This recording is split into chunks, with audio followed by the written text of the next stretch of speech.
figurez-vous qu'en 1997, un livre sort et c'est un véritable raz-de-marée. Le pouvoir du moment présent d'Eckhart Tolle. Le succès est juste phénoménal. C'est un best-seller mondial traduit dans plus de 30 langues. Alors la question qu'on peut se poser, c'est qu'est-ce qui peut bien expliquer un tel engouement ? Alors, soyons honnêtes, une petite méfiance s'impose. Parce que des livres qui nous promettent les clés du bonheur, eh bien les rayons des librairies en sont pleins à craquer. Et pourtant, on n'a pas vraiment l'impression que l'humanité soit devenue beaucoup plus heureuse pour autant, n'est-ce pas ? Mais justement, et si on allait creuser un peu plus loin ? Parce que ce que je vous propose d'explorer aujourd'hui, c'est l'idée que derrière cette façade de recettes miracles, il y a en fait une véritable proposition philosophique, une thèse très solide sur l'origine de notre souffrance et surtout sur la manière dont on pourrait y mettre un terme. Et la thèse de Tolle, au fond, elle est assez simple, mais radicale. Il nous dit « La source principale de notre malheur, elle n'est pas à l'extérieur, non. C'est une souffrance qu'on s'inflige à nous-mêmes, une souffrance mentale. Mais, et c'est ça la bonne nouvelle, si c'est nous qui la créons, ça veut aussi dire qu'on peut y mettre fin. » D'accord, mais pour y mettre fin, il faut d'abord bien comprendre d'où vient le problème.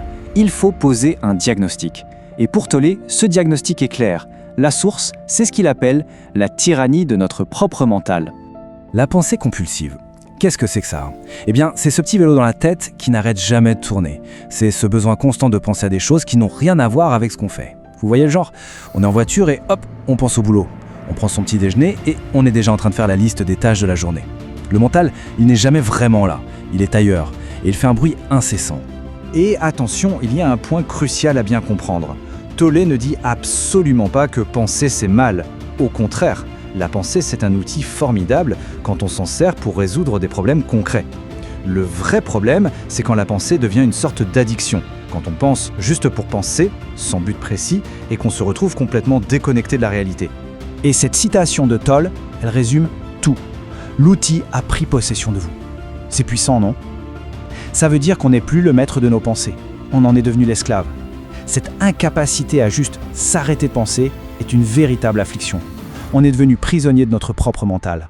Et les conséquences de tout ça, eh bien, c'est ce bruit de fond permanent dans la tête, ce brouhaha qui nous empêche de trouver le moindre calme intérieur. C'est comme un écran de fumée, un filtre de concepts et de jugements qui nous coupe de la réalité, des autres et même de nous-mêmes. L'analogie avec le mythe de Prométhée est parfaite. Le feu, c'est un outil génial, mais si on ne le maîtrise pas, c'est l'incendie assuré. Alors, qu'est-ce qui alimente cette machine à penser infernale ? Quel est son carburant ? Eh bien, selon Tolle, c'est notre obsession pour ce qu'il appelle le temps psychologique, c'est-à-dire le passé et le futur. Pensez-y une seconde. La plupart du temps, où sont nos pensées ? Soit elles sont coincées dans le passé, à ressasser des regrets ou de vieux souvenirs, soit elles sont projetées dans le futur, à s'inquiéter, à planifier, à anticiper. Et ça crée une sorte de dissociation totale. Notre corps est bien là, ici et maintenant, mais notre esprit, il est ailleurs. Le soi réel est physiquement présent, mais mentalement, il est aux abonnés absents, remplacé par un soi virtuel qui navigue entre le passé et le futur. Et c'est là qu'on touche au cœur du problème. C'est le point crucial. Quand on repense à un événement douloureux ou qu'on angoisse à propos du futur, l'émotion négative, la souffrance, on la ressent où et quand ? Eh bien, on la ressent maintenant, ici, dans le présent. Autrement dit, on se fait du mal là tout de suite avec des choses qui n'existent plus ou qui n'existent pas encore. Bon, le diagnostic est posé. Mais alors, comment fait-on pour s'échapper de cette tyrannie ? La solution que propose Tolle tient en un seul mot, la présence. Le truc avec la présence, c'est que c'est quasi impossible à expliquer avec des mots. Pourquoi ? Parce que les mots, les concepts, c'est le langage du mental. Et la présence, c'est justement ce qui est au-delà du mental. Du coup, Tolle nous propose autre chose. Au lieu de l'expliquer, il nous invite à l'expérimenter. Alors, je vous propose une petite expérience de pensée. Imaginez un écran complètement noir.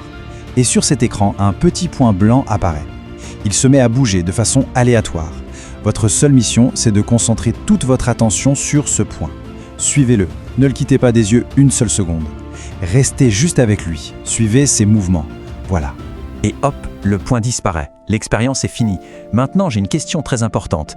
Pendant ces quelques secondes où toute votre attention était sur ce point, à quoi d'autre est-ce que vous pensiez ? La réponse, a priori, c'est à rien. absolument rien d'autre. Tout votre champ de conscience était occupé par cette simple perception. On ne faisait qu'un avec ce point qui bougeait. Et bien voilà, la présence, c'est exactement ça. C'est cet état où toute notre attention est investie à 100% dans ce qui est ici et maintenant. Tout l'enjeu, vous l'aurez compris, c'est donc de réussir à transposer cette expérience, cette qualité d'attention totale, dans notre vie de tous les jours. L'idée, c'est de transformer n'importe quel moment banal en une occasion pratique. Quand on conduit, eh bien on observe vraiment la route. Quand on parle avec quelqu'un, on l'écoute pour de vrai. Ou, plus simple encore, on porte son attention sur sa propre respiration. Et ce qui est magique, c'est que le bruit mental s'arrête tout seul. Pourquoi ? Parce que notre attention ne peut pas être à deux endroits à la fois. Et ça amène un changement de perspective qui est radical. Toll dit que dans le moment présent, il n'y a pas de problème, il n'y a que des situations. Un problème, c'est une histoire qu'on se raconte autour d'une situation. C'est une projection, une angoisse. Mais dans le maintenant, il y a juste la situation brute. Et face à une situation, il n'y a que deux choses à faire. Soit agir, soit l'accepter. La rumination, elle, n'a plus sa place.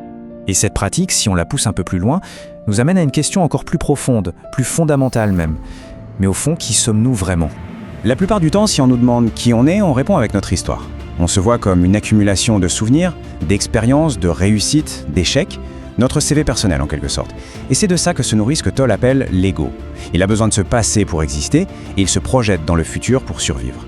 Mais et c'est peut-être la proposition la plus vertigineuse de Toll, notre véritable identité, ce n'est pas ça, ce n'est pas notre histoire mentale. Notre soi véritable, c'est la conscience qui observe tout ça. C'est cet espace silencieux derrière le bruit des pensées. C'est cet être profond auquel on ne peut accéder que d'une seule manière, en étant pleinement présent.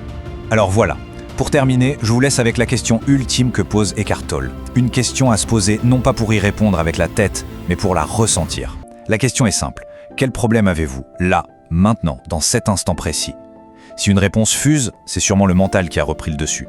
Mais si on prend le temps de s'arrêter vraiment et de plonger dans ce qui est là, on réalise peut-être que dans cet instant précis, il n'y a aucun problème et que la clé, elle est peut-être juste là.